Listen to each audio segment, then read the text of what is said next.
Welcome back to ACT Program Webinars for Healthcare Professionals. I'm Robin Geiger, Senior Vice President for Clinician Advocacy for Ingenovis Health. Ingenovis Health is corporate to company brands, Fast Staff, True Staff, US Nursing, Cardio Solutions, Healthcare Support, Vista, and Springboard. We are delighted to host the first of 3 self-care webinars from Dr. Samantha Hedgspeth. Today's webinar is titled Reconditioning Relationships. And now I have the pleasure of introducing Dr. Samantha Hedgspeth. Dr. Hedgspeth is founder and CEO of the Hedgspeth Group with a Doctor of Philosophy in Business Administration. She specializes in organizational leadership. The Hedgspeth Group creates business development success as a solutions provider of executive coaching and consulting. Dr. Hedgspeth is also a doctoral professor for Liberty University and serves as a member speaker with the global think tank Go TKM. Dr. Hedgspeth is a well-known speaker and is currently authoring a book, The Pandemic Disruption is Tacit Knowledge on the Precipice of Extinction.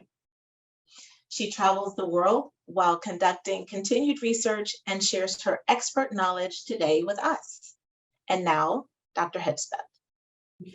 Thank you, Dr. Geiger. Thank you so much. And thank you everyone for joining us for this ACT webinar. And I will be sharing some slides with you today and just hope that there are, tidbits and best practices that you'll pick up on that you will find helpful in your home life and also in the workplace.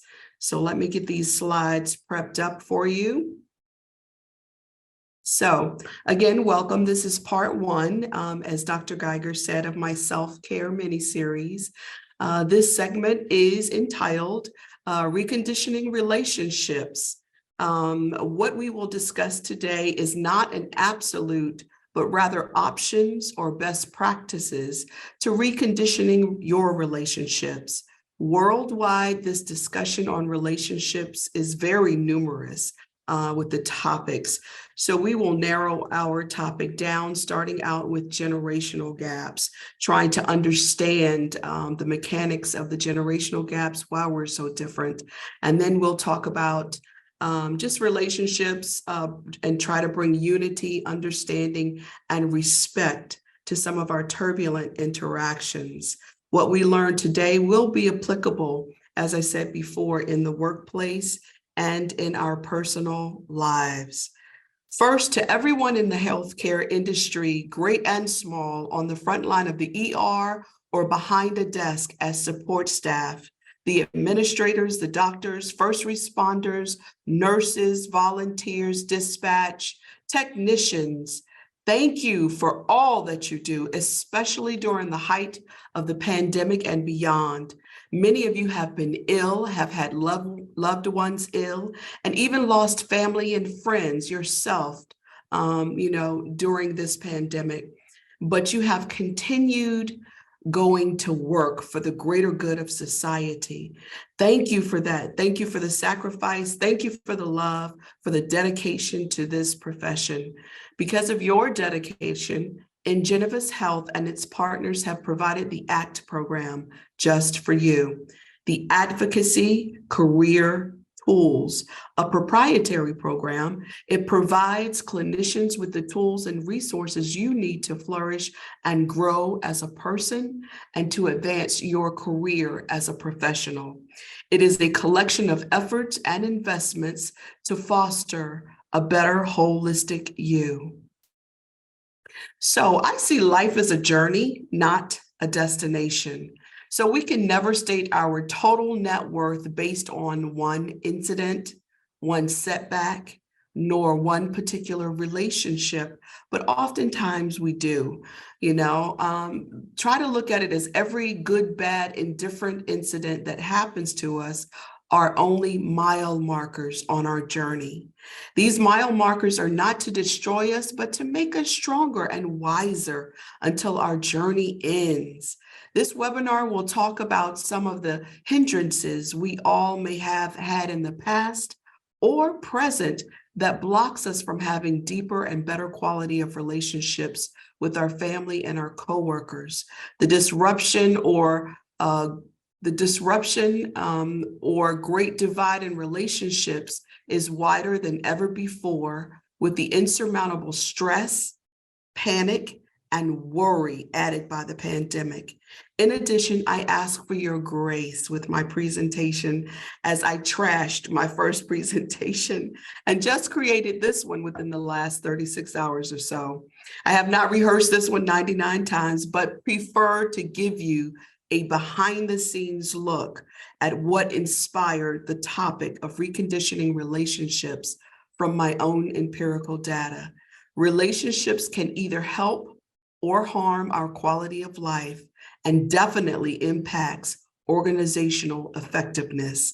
Let's dive a little into the generational theory first to help understand how we are so different in the workplace.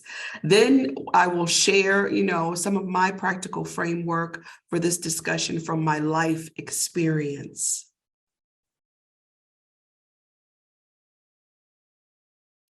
So according to Carl Mannheim, in a 1927 essay, the sociologist articulated that the collective experiences of a generation in their formative years positions the cohort as a social force, as a force of social change.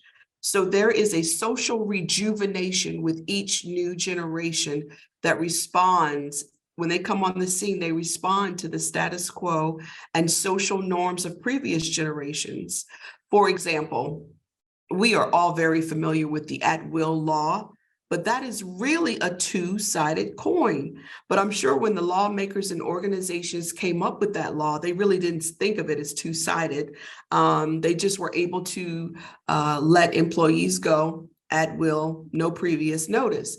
Well, when the millennials came on the scene, they assessed the status quo, and that staying with the company was no longer to the advantage of the employee. And so really, they had heavy student loans, so they really just exercised the other side of that coin to their advantage. They changed up the status quo. They just read the play on the field and just made moves accordingly. So it was really nothing wrong with the millennials. I think they really caught a bad rap. Operating in the at-will permission, the millennials have coerced social change. They read the playbook, as I said, or the status quo from the last generation, and saw how the status quo of working for an employer until the employer lets you go with no more pension plans, no gold watch for your loyalty, just a goodbye. As you know, with change comes resistance. So historically, the previous generation, gives the new generation a hard time. Like I said, they just caught a bad rap, but they were just exercising their right in the at-will law. So the previous generation gives the new generation a hard time because they are not walking in the current regime's footsteps. But that is what the generational theory is all about. Each generation will usher in change because they see the world differently. Their world was different in their formative years. So from their experiences, they have a different value system and different decision-making process has formed for each generation. So this is a page from my research. I don't usually put this much text on one slide, but just at a glance, I just wanted you to see the different attributes of each generation alive today. And some of them are still operative in the workplace, of talking about the traditionalists mostly, because I know they're very much older now, but there are still some traditionalists out there giving back to society and doing their part in organizations. So what are some of the events the various generations have been exposed to in their formative years? Remember, that's what molds our decision-making logic and perspective and value system. So to make them in the world seem so different from these incidents, within the context of the generational theory, the baby boomers are another great example of a generation who were a social force and ushered in social rejuvenation. Having grown up with their parents shipped off to war or working for the war, the baby boomers rebelled in their development. They evolved into anti-government protest and kicked off the stereotype of hippies, hippies, hippies, and more hippies with the mainstream emergence of rock and roll, anti-war protesting, psychedelia, and guess what? Cannabis smoking. Okay, so cannabis smoking is not new. Traditionalists thought their hippie children crazy with this change. Traditionalists, on the other hand, did not grow up in the era of mass school shootings that started with the 1999 Columbine High School massacre. And it seems like they are still continuing almost daily. On the other side of that same coin, most millennials cannot relate to going without daily provisions to the degree that some traditionalists did during the Great Depression of 1929. So with a 60+ year generational span present in the workplace, it is plausible how generations can naturally clash or seem so different from the others because they endured and experienced different events and crises during their formative years, as seen in this table. So with that said, can you see how we all approach the workplace and relationships differently? Every generation wants things done their way, thinking the other generation has gotten it all wrong, when we really just have a different perspective on the same issue. So be patient, be kind. When you are clashing with someone way more senior than you in age, people who are way more senior in age are, be open to learning. You've done things your way for so long, but be open to learning some new things. Learning has to be transformative for both sides. It has to be ultimately, it is an exchange of information. So if you kind of have a paradigm shift and look at it like that, we can get along a little better in the workplace and at home. So no one is from another planet, just another locale on the timeline continuum. So just to give you some facts about these generational gaps and the impacts, they are part of an impact that was even pre-pandemic and is so much more of a crisis now. That's why I'm working on my book, is Tacit Knowledge on the Precipice of Extinction. And that's a little dramatic, but it's a little true. For a prime example about tacit knowledge is knowledge that comes from experience, from years of experience. So it's not codifiable. You can't write it down. There's no repository for it except in a person's mind. And a prime example of that is the pyramids of Egypt. That tacit knowledge was not passed down. Therefore, tacit knowledge of how to build a pyramid from scratch is extinct. So let's go through a couple of points that I want to share with you just to emphasize the importance of sharing information. And generational gaps in my research turned up as one of the major hindrances in sharing information. So Fortune 500 companies, and this is pre-pandemic, Fortune 500 companies were already losing a combined $31.5 billion annually due to tacit knowledge, that knowledge not being transferred. Did you know that 30 to 40 million baby boomers were projected to retire by the year 2025? And that's pre-pandemic. And tacit knowledge, there was a talent shortage. People say, oh, there's lots of millennials. Yes, lots of them. But the issue is that they did not have the tacit knowledge.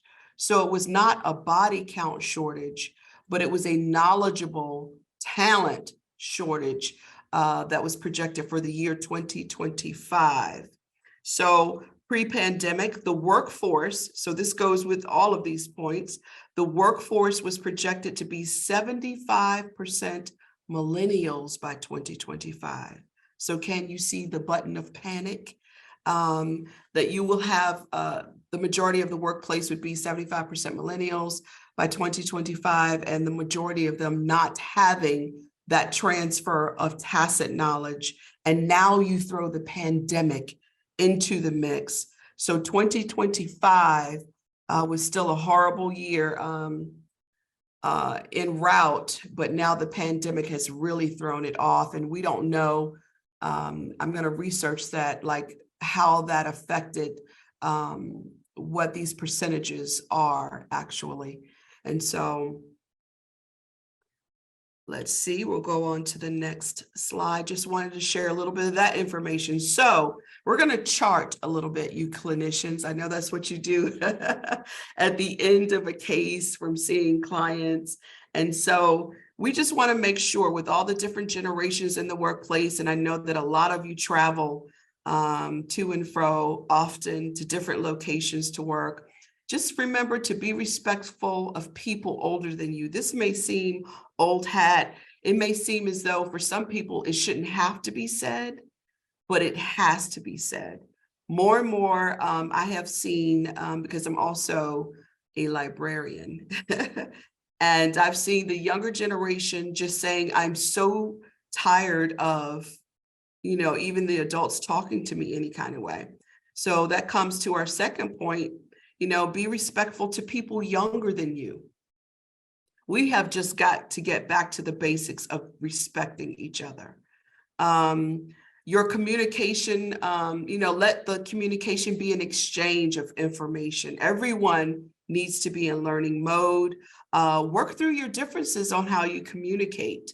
If you're working with someone from another generation or anyone who loves to text, okay, well, sometimes you text. And then the next time that person will have to put forth the effort to come and talk to you face to face if that is actually how you prefer to communicate. That was also a hindrance in transferring tacit knowledge. I find it helpful and a best practice if we adapt and use more of a servant leadership style versus the dictatorship, instead of overlaying ourselves in our work environment and even overlaying ourselves in our home. I've had to learn some hard lessons on that. So it's just better if we come towards all relationships or in all relationships with a servant leadership, and we can demonstrate to people how to communicate, how to work in a stressful environment, and keep everything managed, all of our stress and everything managed. Intentionally try, and I just cover that, try and understand someone different from you. Try and understand their language, their work language. We talk about in the world the love language, but try and understand someone's work language. Don't just avoid them, because that hinders transferring tacit knowledge as well.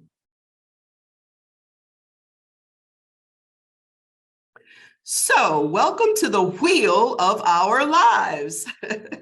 So in addition to our generational differences, we add in life's what I call, and I got that phrase from my brother, isms and schisms, the stress, the pressures we all endure.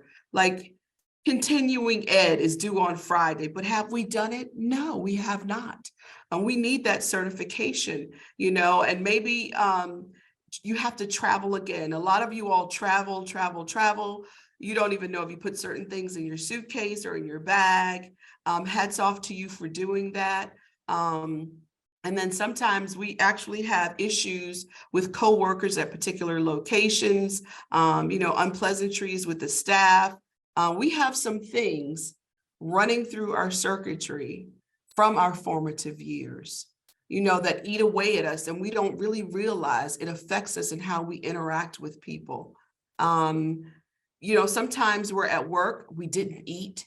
If you're like me and I'm diabetic, sometimes I'll go all day without eating because I'm just so bent on getting one more task done, one more thing done, that I'll say, okay, I'll eat right after this, I'll eat right after that. And then I'll look up and it'll be 3 p.m. I'm faint, my blood sugar has dropped, then I'm scrambling, for some juice or a piece of fruit or something. And so we have to be mindful with all of these isms and schisms going on in our life. We really must seek some way to put them in reverse, especially with these toxic relationships that can put our stomachs in knots. What a day, what a day. And sometimes I'm just literally shaking my head at the end of the day and just wondering, like, okay, how can I just press the restart button, So, and then sometimes with all those isms and schisms and just toxic relationships, whether at home and at work. So with a hearty blend of different generations and dilemmas, by the time that you get to work, this is all you experience some days. And then sometimes when you come in, the billing might not be right. Patients are looking at you sideways, trying to figure out, are you okay? And some patients themselves are a handful. You've already done a double, but the next shift is late again. Someone's yelling for help stat, sometimes you feel like someone's talking about you in the hallway. You'll be like, I know they're talking about me. Or sometimes you'll be like, no, you got the wrong one today, and you'll let somebody have it. And so at the end of the day, with all of these crazy things going on in our lives, we will want to say to all who oppose us this is going to hurt really bad. That's really what we want to tell them, but we don't. So again, with all that going on, life being so hectic, and we neglecting ourselves, neglecting how to stay connected with relationships in a healthy manner, sometimes we can often long for moments of just silence and solitude, just to get our thoughts to make sense, longing for peace in our lives, because we are under constant pressure with more being stacked on us daily. We have toxic relationships in our lives. We sometimes can become a little salty, a little unpleasant and contentious, like we saw in the previous slide.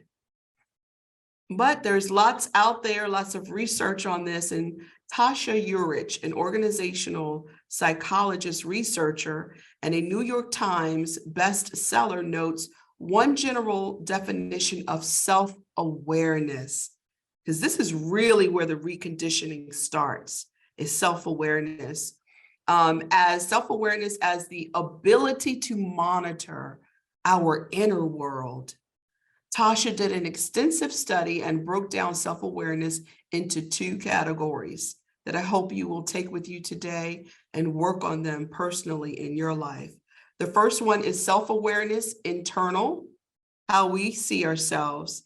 In addition, she addresses self-awareness external, and that is when we understand how others see us. That's a whole different spin, and I definitely will talk to you about that from my personal relationship that taught me all about reconditioning relationships. So while Tasha talks about these perspectives within the context of an organization, I believe the principles unearthed in her research also has life application personally.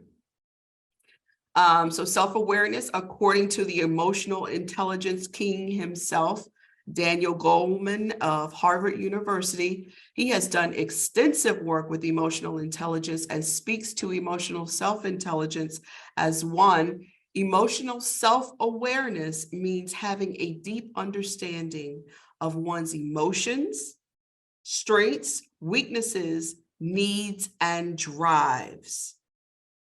Let's cover that again in case you're taking notes. Having awareness of your own emotions, strengths, weaknesses, needs, and drives.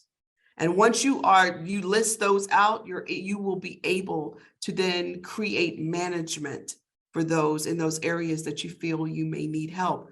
For bullet 2, emotional self-awareness extends to a person's understanding of his or her values and goals.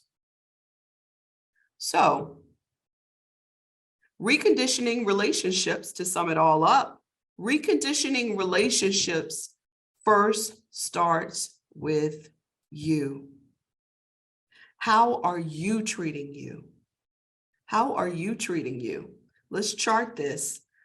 Be accountable and take care of your personal needs so that you can be present and at your best.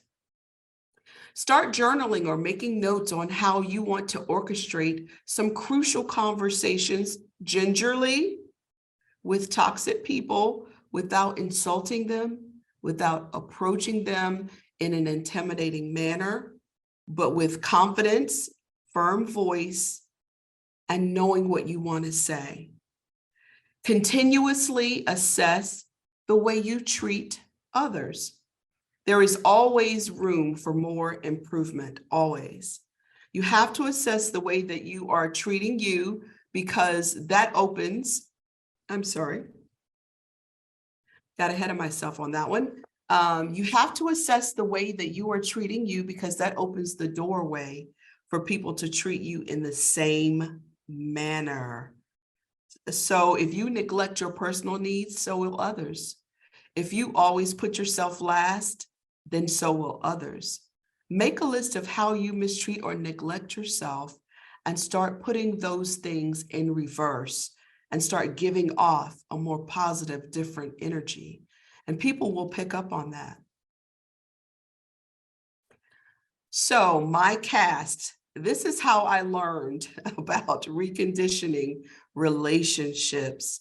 This is my oldest, who I call my Lieutenant General M. I call her Dora the Explorer.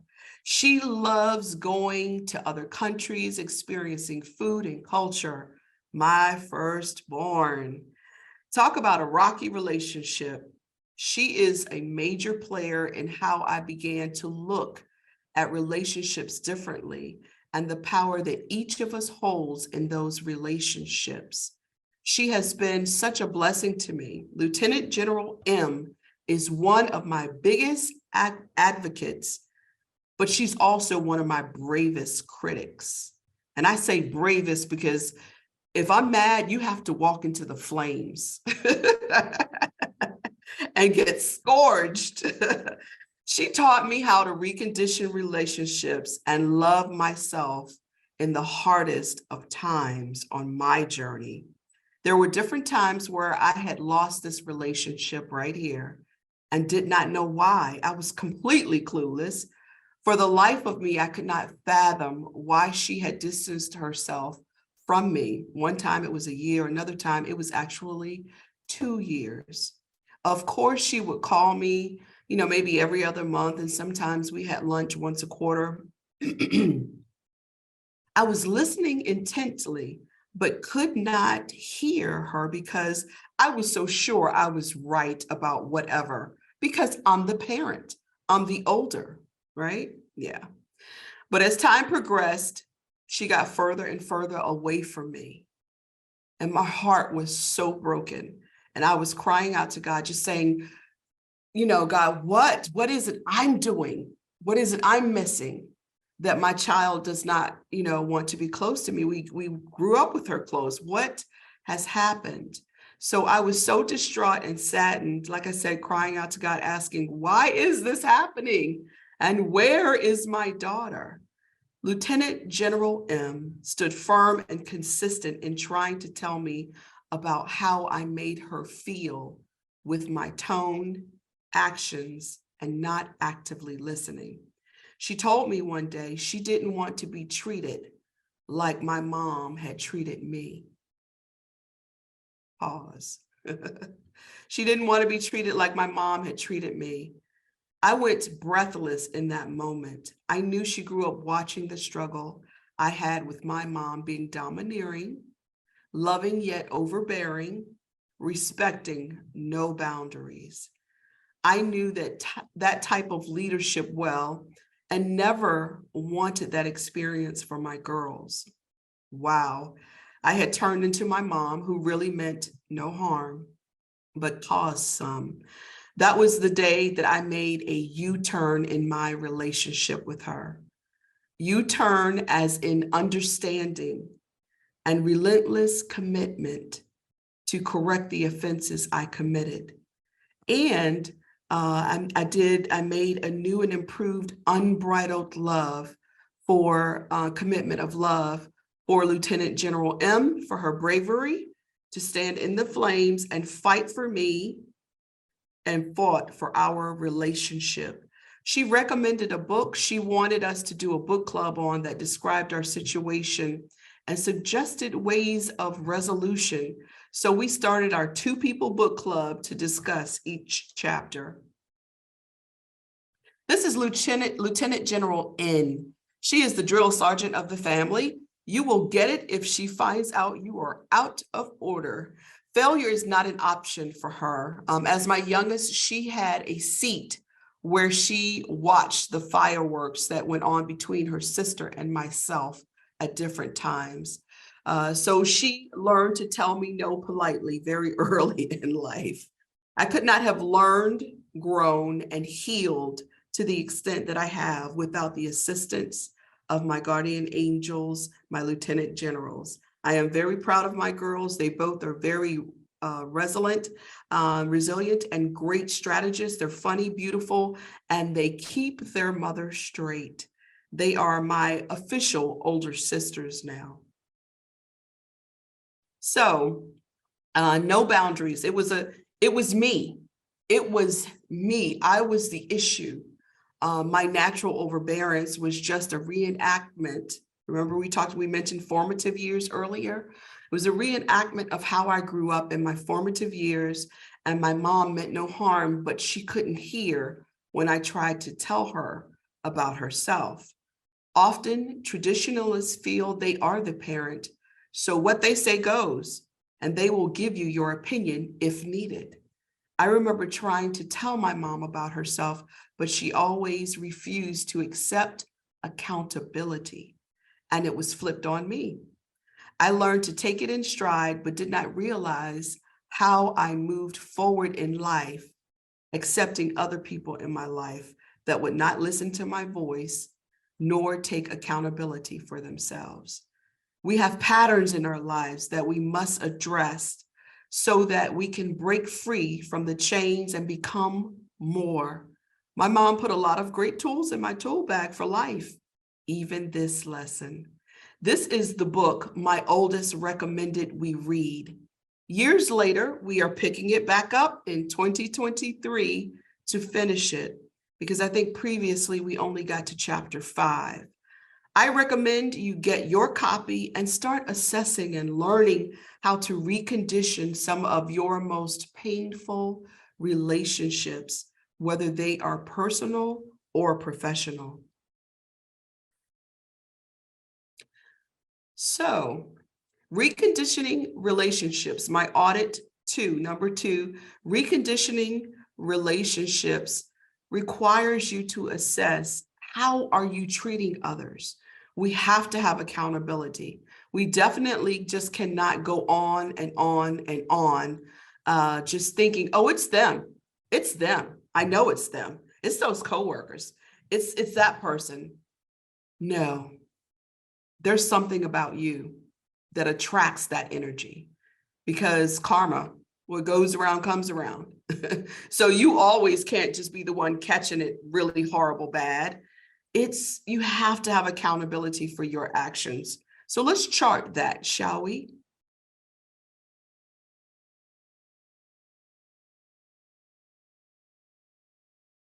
Okay, so I will manually go over to that slide.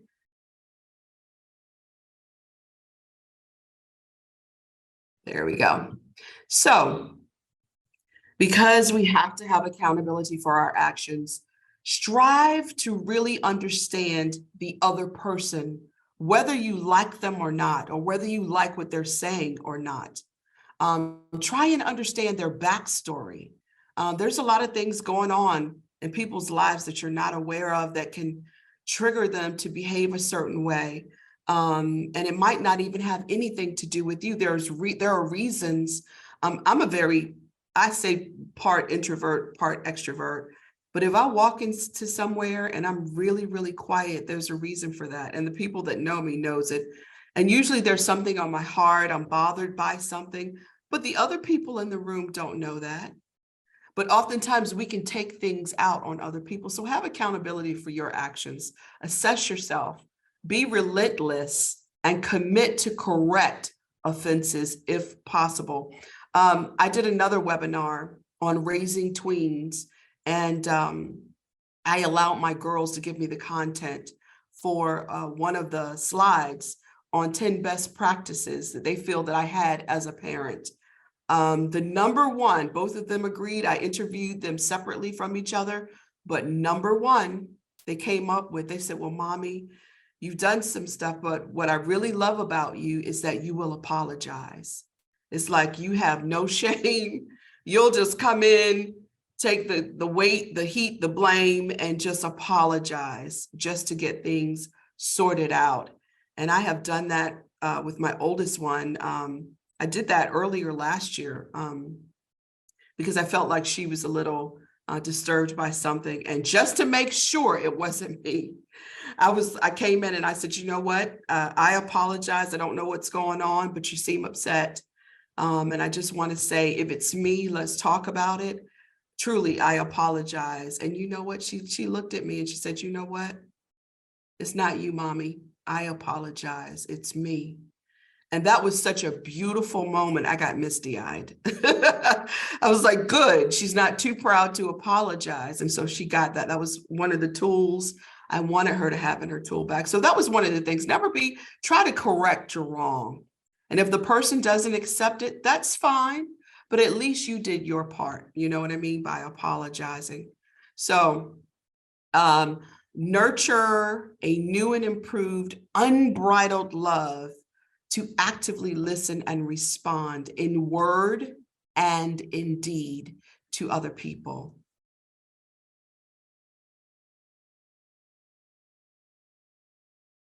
So out of that book, because that book, the name of it is Boundaries. So that's mainly what it's about. It helps to teach people to set boundaries. And even though I could not articulate that with my mom, my daughter taught me about setting boundaries. And that's where I got the idea of reconditioning, because she reconditioned me. So we should always be mindful of how we are communicating with others. So taking accountability, like I said previously, for the energy we are giving off is first, it's number one. If you know you have done your best, but a particular person is always aggressive or toxic towards you, it's time to have that crucial conversation and get to the bottom of what is hindering the clear and productive communication at home and at work. Sometimes people don't realize they are talking to you in a certain way or using avoidance or really bad body language. Avoidance may be cultural and not you at all, but you'll never know that if you don't have the discussion. You know, or they may legitimately have an attitude with you. It's up to you to get the air cleared for your wholeness journey. If they insist on being toxic, then you insist in a kind manner on letting them know it is not productive and set the boundaries of what is and is not acceptable for you in a nice way, a kind tone, and eye contact. If none of that works, then you have to decide how to conduct yourself around that person. And if an option, you may choose to let that relationship dissolve into nothing. I've done that over the years and decided that a particular relationship was no longer value added to me. And so I just faded to black. I just faded to black. It's hard to, and that was on a personal level. It's hard to do that professionally. But even within an organization, I have done that, and I just distanced myself, but I was very professional and kind when I did have to interact with that person. So, audit bullet number 3, how are you allowing others to treat you? It requires you to assess the different relationships, the ones that bother you. Reconditioning relationships requires you to assess what type of treatment you will tolerate or you are tolerating. How are you allowing others to treat you? So let's chart that. We should always be mindful of how we are communicating with others. So taking accountability for the energy we are giving off, again, is first. If you know you have done your best, but a particular person is always aggressive or toxic towards you, it's time to have that crucial conversation. And it may not be one particular conversation. It may be like a series of discussions that you might set up with a person, like my daughter did with me. She set up a series along with the book discussion, and we would meet, have lunch, catch up, and go into the book. And then at the end of the chapter, we talk about what from that chapter, what was her takeaways, what were my takeaways, what had life application between the two of us. So it was very simple over a meal. And so crucial conversations will help you get to the bottom of what is hindering, again, that clear and productive communication at work or home. So my daughter tried for several years to get me through to me, because we do love each other and we are blood related, but your efforts will not always take that long. It really depends on how often, you have or want to interact with that person, like I was just explaining. But after a while, you can make a decision whether that relationship is worth it, like I said previously, and see if you can salvage it, and if you can or if you cannot, this is only a mile marker on your journey. Like I said before, because some people feel so destroyed and so distraught after a relationship has dissolved. So really quickly, I just want to share some of my favorite quotes about self-care, because all of this is self-care, you providing a better quality of life for yourself. So from Anna Taylor, she said, love yourself enough to set boundaries. Your time and energy are precious. You get to choose how you use it. You teach people how to treat you by deciding what you will and won't accept. Dolly Parton, and this is one of my faves of my faves. We cannot direct the wind, but we can adjust the sails, because you cannot control how people come at you, but you can adjust the sails and how you react to their action. Brene Brown, you all are familiar with her. Talk to yourself like you would to someone you love. Oh, meditate on that one all day. Talk to yourself like you would to someone you love. Oprah Winfrey, breathe, let go, and remind yourself that this very moment is the only one you have for sure. So make better decisions in those moments.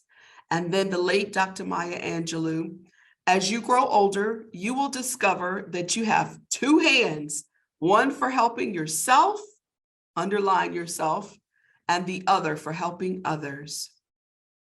So you've gone through my reconditioning relationships. I hope that you've picked up on some best practices and you have done excellent.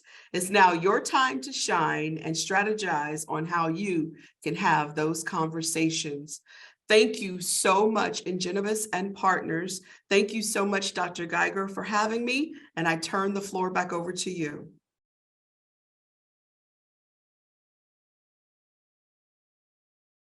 Thank you so much. We really appreciate this. I'm glad that everything worked out well today for your presentation. We're really excited to hear more from Self-Care 102 and 103. So again, I want to thank you, Dr. Hedgspeth, for an awesome start to this 3-part series. Self-Care 102, Wellness from Within, will take place in March 23.